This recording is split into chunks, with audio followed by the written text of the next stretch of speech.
President Obama made the decision this week to deploy 275 troops to Iraq. President Obama, he's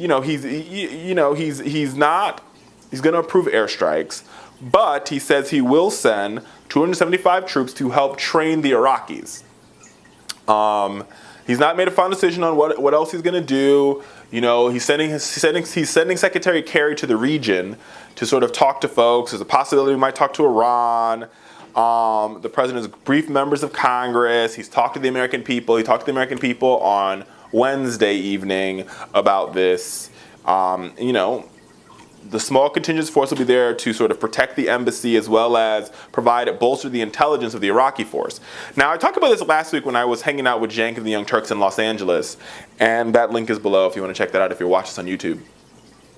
But let's be very clear, and I think Cenk said it best. What we've done in Iraq is we've taken a bee's nest and just shaken it up over and over again and expected not to get stung and expected bees not to fly out. So right now, the Iraq situation is out of control. But let's be very clear. It is a job of the Iraqi government to keep their country under control, not America.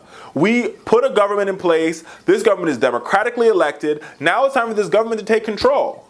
But I want to go back to something that Joe Biden said almost 10 years ago. Vice President Biden now said we need a three-state solution. And when people heard three-state solution, they thought he was losing his mind. But when you listen to what's happening in the region, Shiites against Sunnis against Kurds, and they're all sort of just warring it out. The best and only option to bring some sort of relative peace to the nation is to create, and I hate to talk about arbitrary borders because Iraq is an arbitrary border that was created by the British and colonialism, but this idea of creating some sort of cooperative, agreed upon borders where each individual, ethnic group or religious group have their territory. And then obviously then the question becomes oil revenue. And I think the oil revenue should be neutral territory and split amongst all three states.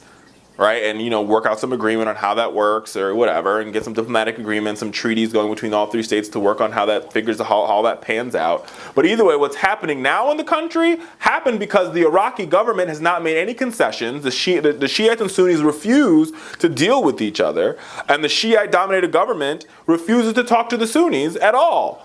Make any concessions, reaching out to them, building together, collaborating a government. I mean, listen, in America, we have differences. Republicans don't agree with Democrats.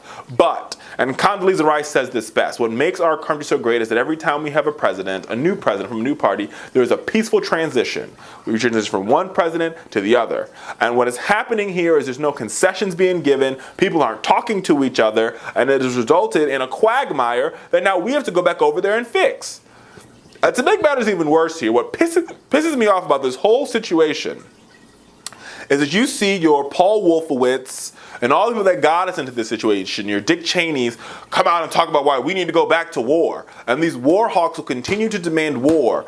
But the American people like myself, people like you there at home, Democrats, Republicans, purple folks, yellow folks, orange folks, blue folks, green folks, magenta folks are all saying the same thing. No war, no more American troops' lives should be lost because of Iraq.